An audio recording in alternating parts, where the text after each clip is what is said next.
दिल की बात हमारे लाडेसर गुरुजी के साथ। दिल की बात हमारे प्यारे गुरुजी के साथ। हम ये कहते हैं, जैसे भी अंकल ने कहा कि सबको जोड़ते चलो, ये बहुत अच्छी बात है, क्योंकि जो आपके कर्मों में नहीं लिखा वो भी आपको मिल जाएगा। इसी से रिलेटेड छोटा सा सत्संग है। सत्संग है तो बहुत ही कॉम्प्लिकेटेड, क्योंकि मैं इस सत्संग को बहुत ही रेयर शेयर कर पाती हूँ। तो सत्संग ये है कि मेरे यहाँ जो मेरी मेड काम करती थी, उसके चाचा का लड़का जो मात्र 12 साल का था, उसको लास्ट एज का कैंसर था। तो डॉक्टर ने जवाब दे दिया था। तो वो उसको बरेली से दिल्ली ले आए थे। तो दिल्ली लाने के बाद जो मेरे काम करती थी वो मेरे घर लेके उसके फादर को आई और ये बोली कि आंटी इसकी तबीयत इतनी इतनी बहुत ज़्यादा ख़राब हो रही है और कुछ खा पी नहीं रहा है, लेकिन मैं इसलिए ले आई कि आपके यहाँ से लंगर प्रसाद लगा के जो भी इसको मिलेगा कुछ खा के सही हो जाएगा। बुलाया था हमने इसको सही करने के लिए, पर वही है ना, हमारी सोच जहाँ होती है, गुरु जी की सोच, उसको जो बेस्ट होगा गुरु जी ने वही किया। तो मैंने कहा ठीक है। मैंने कहा ऐसा करते हैं, शाम को उसको बड़े मंदिर लेके चलते हैं। गद्दी पे लेके आए, मत्था टिकवाया और हमने नीचे से ही ऑटो पकड़ा। ऑटो में मैं, मेरी मेड, उसके फादर और वो बच्चा। ठीक है। हम दोनों जैसे बड़े मंदिर जा रहे थे तो जो ऑटो वाला था वो बैठा हुआ था और हम अपनी ही बातें उसके फादर को मैं बताई जा रही थी कि ऐसे ऐसे हुआ, ऐसे हुआ। मतलब गुरु जी के जितने भी सत्संग हैं, बहुत सारी इनकी कृपाएं बता रहे थे। जैसे ही हम आश्रम में रुके हैं तो वो बच्चे को लेके हम अंदर गए। जैसे ही मैंने उस बच्चे को लिया, 12-13 साल का बच्चा, हाइट मेरे से भी लंबी थी उस बच्चे की। तो मैं जैसे ही गोदी में लेके उसको क्योंकि उस बच्चे को ना दिखना बंद हो गया था, लास्ट में दिखता नहीं था, उसकी आंखों की रोशनी चली गई थी, ब्लाइंड था वो बच्चा। तो मैं उसको ऐसे गुरु जी की गद्दी के पास लेके गई तो एक अंकल हैं, ये भगवान, जब भी मैं, देखो संगत जी, अभी आपको शायद आवाज आई है नहीं आई है, मैं जब भी उस बच्चे का सत्संग शेयर करती हूँ तो कहीं ना कहीं से ना वो अभी भी बड़ी तेज आवाज आई है एकदम से। जय गुरु जी, भगवान चाहे वो राजी खुशी रहे। तो मैं जैसे ही उसको बच्चे को लेके मैं उसको बच्चे को लेके जैसे गद्दी के पास गुरु जी के जाने लगी तो पैर उसके मतलब अस्त व्यस्त थे और लंबा बच्चा, बहुत पतला एकदम। तो सेवादार कहता है आंटी इस बच्चे को लेके बाहर चलिए आप। तो मैंने नहीं सुना, इग्नोर मारा, मैं फिर आगे लेके गोदी में गई, मुझे मत्था टिकवाना था उसको। तो मैंने कहा अंकल आपको समझ में नहीं आ रहा कि गुरुजी ने भेजा। तो दूसरे सेवादार थे, बोले आंटी कोई बात नहीं, आप पत्थर ले जाओ। उन्होंने वो हटाया, मत्था टिकवाया और बोले कि इस बच्चे को लेके आप बाहर चले जाइए, यहाँ नहीं बैठिए। मैंने कहा अंकल ऐसा नहीं हो सकता है। तो वो तो पता नहीं क्या हुआ, गुरुजी की रजा थी, दूसरे अंकल आए, कह रहे आंटी आप लेके कोने में इसको बच्चे को गोद में बैठ जाओ और जितनी देर बैठे बैठे रहो। अब मैं उस बच्चे को लेके बैठ गई, लेकिन वो बच्चे का मतलब आप सोचो, वो बच्चा जिसको दिख नहीं रहा है, 12-13 साल का लड़का, एकदम सांवला, बिल्कुल पतला, वो मेरी गोद में, उसके पेरेंट्स, जो उसके पापा और जो पिंकी विंकी थी जिसको मेरी मेड थी, वो पता नहीं मुझे कहाँ चली गई मंदिर से। उस बच्चे को मैं लेके बैठी हुई हूँ तो आसपास जो लोग देख रहे थे, सारा मंदिर ही उसको देख रहा था। तो वो मेरे से कहने लगा ये कौन है। तो मेरे मुंह से, क्योंकि वो बच्चा सुन रहा था, मैं नहीं बोल सकती थी कि मेरी मेड का है कुछ, मैंने कहा मेरा बेटा है। तो जितने भी लोग बैठे हुए थे वहां पे, उन्होंने कहा कि गुरुजी आज हम जो मांगने आए ना, दो चार जो बैठे थे, उन्होंने कहा कि हम जो मांगने आए वो हमें आज नहीं चाहिए, इस बच्चे को फ्री कर दो आप, इसके लिए जो बेस्ट है वो कर दो। तो सेवादार मुझे वहां अंदर ही गद्दी के पास देख रहे थे। तो सभी ने हाथ जोड़े, सेवादारों ने हाथ जोड़ा, सभी ने हाथ जोड़े। ये बात है 2015 की। अब उस बच्चे को लेके मैं बैठी रही तो मैं उसको बार बार कह रही कि मैंने कहा बेटा टॉयलेट तो नहीं आ रहा, आ जाए तो मुझे बता देना, यहाँ नहीं करना, ठीक है। क्योंकि ऐसा लग रहा था वो बच्चा बस कुछ है ही नहीं उसके अंदर। तो वो मेरे पास लेटा हुआ था गोदी में और ऐसी ऐसी लंबी लंबी सांसें ले रहा था। और मैं गुरुजी को देख के ये बोलूं कि मैंने गुरुजी पता नहीं मेरे पिछले पाप जन्म का या मेरा क्या था कि ये बच्चा मेरी गोदी के अंदर है, इसके पेरेंट्स दाएं बाएं हो गए, पता नहीं, मुझे नहीं पता। पर ठीक है, मैं बैठी रही और अंदर सेवादारों ने मुझे नहीं उठाया। जितनी देर मेरे से उस बच्चे को गोदी में गुरुजी ने कैरी करवाया, क्योंकि वो मेरी गोद नहीं थी, वो गोद तो गुरुजी की थी। मैं उस बच्चे को लेके गोदी में बैठी।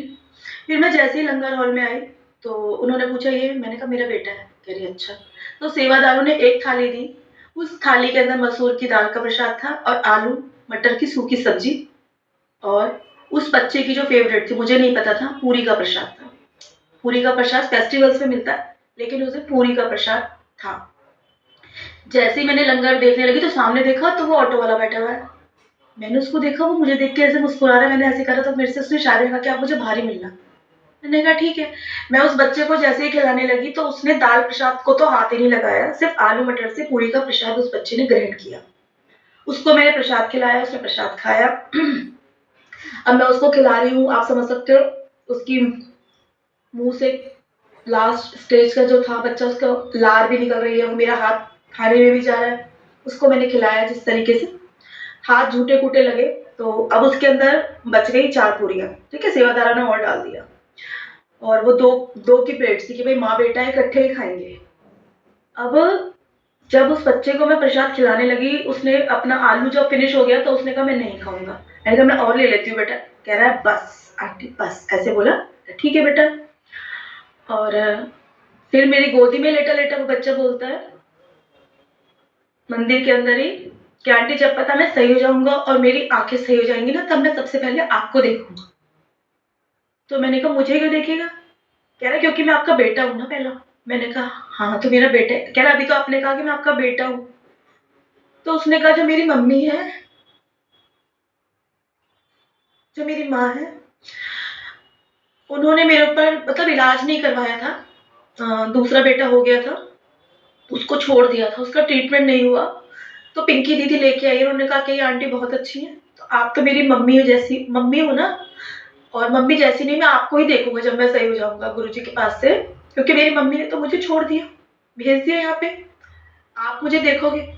मैंने कहा नहीं मैं नहीं देखूँगी, मेरा नाम नहीं लेना, सिर्फ़ गुरुजी, गुरुजी बोलो। कह रहा हाँ, हाँ, गुरुजी, गुरुजी। मैंने कहा ठीक है। अब वो जो प्रसाद था मैंने उसको देखा, मैंने ऐसे देखा तो मैंने कहा हे भगवान मैं क्या करूँ? पहले मन में किंतु परंतु आया। फिर मेरे मन में गुरुजी ने डाला कि ਇੱਥੇ ਆ ਕੇ ਦੁਨੀਆ ਦੇ ਕੈਂਸਰ ਸਹੀ ਹੋਤੇ तेरी गद्दी जाके गुरु दी कैंसर खत्म होते हैं तेनू की लगता है कि मैं तेरे को कैंसर करूंगा। मैंने वही प्रसाद झूठा उस बच्चे का ग्रहण किया। मैं गोदी में बिल्कुल एकदम विक्रम बेताल की तरह, वो लंबा सा बच्चा पतला सा, भगवान चाहा है इसको मोक्ष की प्राप्ति तो खैर हो ही गई है, वो तो मुझे पता ही है कि उसके बाद में उस बच्चे को लेके बाहर आई। तो आगे देखा ऑटो वाला मुझे बाहर ही मिला। मैंने कहा अंकल आप गए नहीं?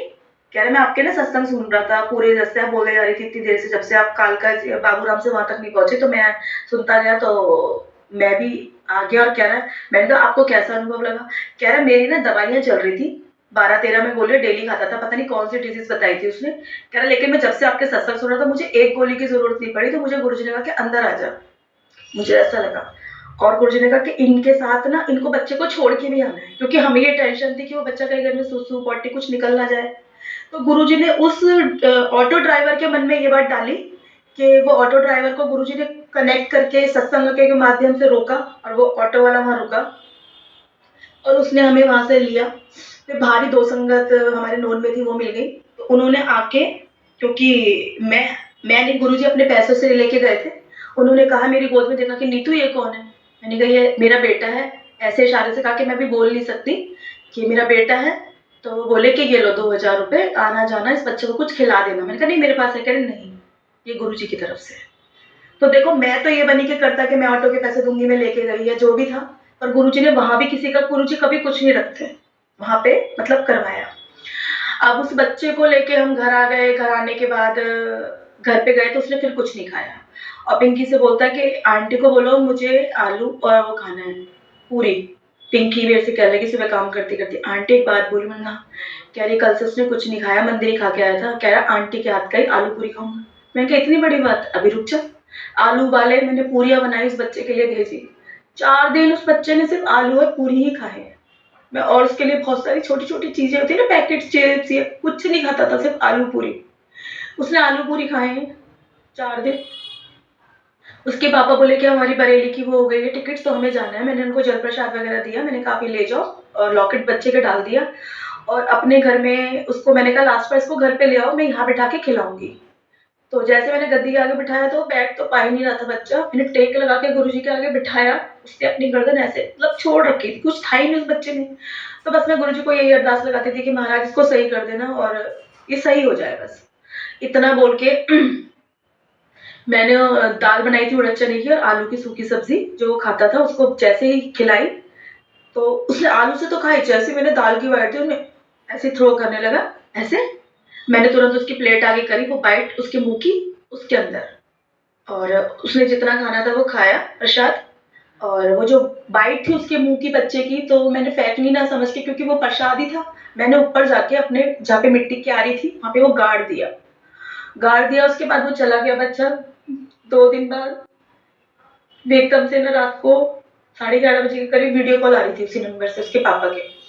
जैसे मैंने वीडियो कॉल उठाई, उस बच्चे की आंखों के डले पूरे बाहर थे, पानी पानी निकल रहा था और मतलब बिल्कुल लाश था। तो उसके पापा ने कहा कि इसको दिख नहीं रहा है, पर ये कह रहा है कि मैं नीतू आंटी से बात कर रहा।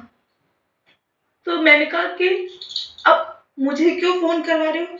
तो बोलते कि नहीं, ये आपको याद कर रहा है और इसको आपसे बात करनी है। मैंने कहा इसको गुरुजी का जल दो, सही हो जाएगा। और इसको बस मैंने गुरुजी को सिर्फ एक ही चीज बोली उसको वीडियो कॉल पे देखते हुए, क्योंकि इस बच्चे की जो आंखें पे जो अंदर के आई बॉल होते ना ब्लैक वाले, वो गायब हो गए थे, सिर्फ व्हाइट व्हाइट नजर आ रहे थे और गर्दन छोड़ रखी थी और बिल्कुल डेड था वो बच्चा। अरविंद नाम था उसका।